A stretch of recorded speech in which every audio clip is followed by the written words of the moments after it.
aka Inspiration Gal here with Kenneth Johnson, and we're continuing our discussion on the Mayan prophecies as included in your new book, The Renewal of the World.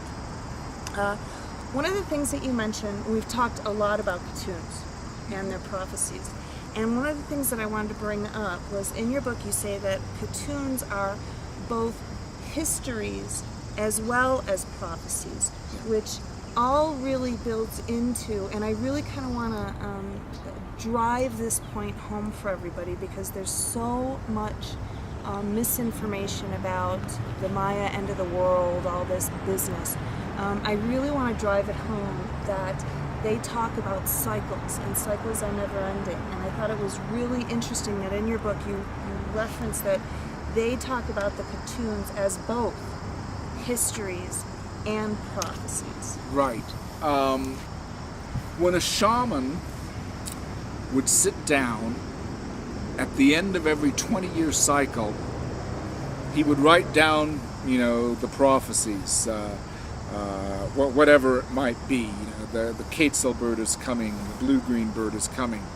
And then he would begin to write down, that's the prophecy part. Then he would begin to write down the history. What has happened during these last 20 years? How does that fit in with the meaning of the prophecy? And that would be preserved. And then 260 years later, when Ahau comes around again, the Quetzal bird is coming, the blue-green bird is coming. The next guy, who may be a great, whatever, the next guy writes down that same prophecy, and then he talks about what happened during his 20 years of experiencing it. So what they did was they not only kept repeating the same prophecies again and again, over who knows how many centuries, but they also commentated on it in a way that shows that they had a concern with how do the prophecies work themselves out in reality? How did this prophecy come true as I experienced it during these 20 years? And in that sense, it's both history and prophecy mixed together, see. And an increase of information, it would seem, and knowledge to kind of build upon. That did make sense. So years down the road, somebody else is looking at it, and the Quetzal bird is coming, the blue-green bird is coming.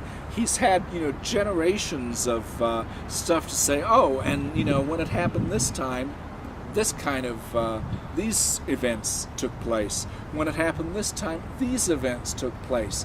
You have a constant record, which ties the history and the prophecy together.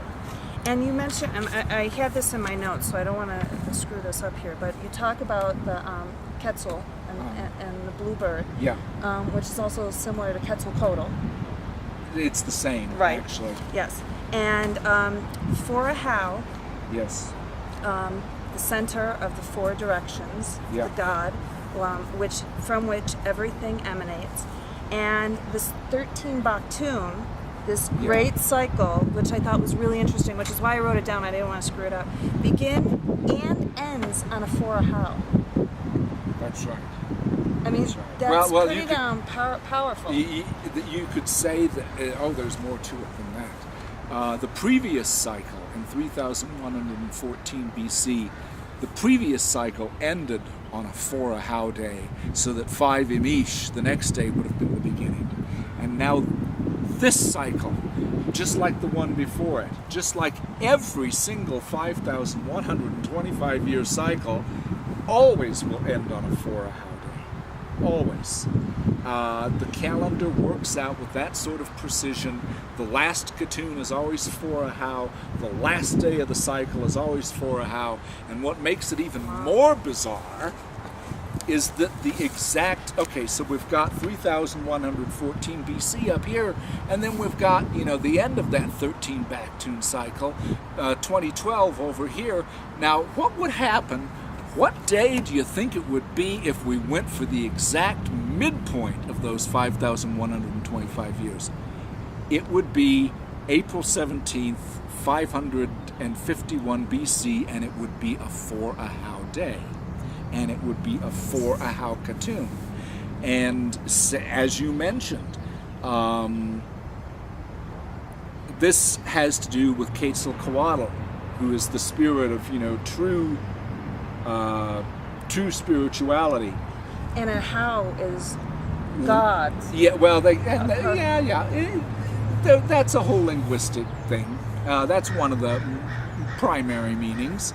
But And ancestors, correct? that's in there too. But in any event, so we come to this 4 Ahau. Not only does the cycle begin with 4 Ahau, not only does it end with 4 Ahau, but it's in the middle. So let's ask ourselves, what happens here in the middle in 551 BC, which is a 4 Ahau cycle? And remember, Quetzalcoatl is the spirit of true religion, right? Right. In 551 BC, the Buddha was alive and teaching. The Upanishads were being compiled in India. Confucius was born that year. Lao Tzu was teaching. Ezekiel was teaching. Pythagoras was teaching. All Pretty powerful time. pretty powerful time. And it seems just a little bit too much for coincidence that almost all the world's great religious traditions should be set in motion at the exact middle of the cycle on a 4 Ahau time. Right. Well, and we should probably talk a little bit about what 4 symbolizes as well, because 4 is the stabilizing. And 4, yes. 4 is the number of completion. This is why I never agreed with Kalaman that, that the cycle was supposed to end on 13 Ahau. That there's no evidence that the Maya ever started anything with 1 Emish.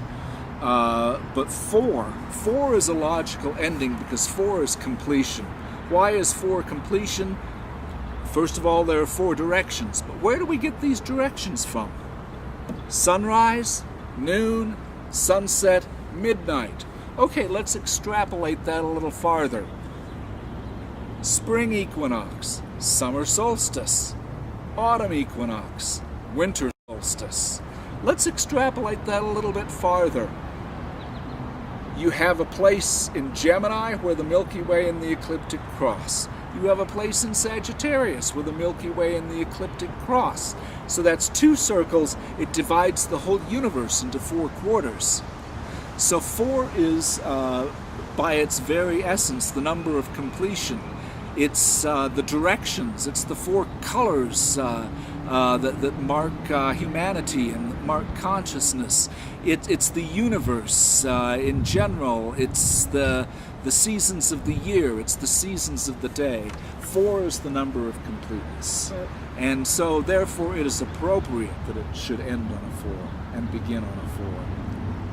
And I think that's exactly where we're going to end this. And Okay. That's very appropriate. All right, even well, though today is a 5-day, but well, yesterday was the ending, and this is a that's new. right, yes. And we're looking forward Okay, joyfully and happily to 4 Ahau this year with no gloom and doom, no end, no end. just a transition to a new cycle.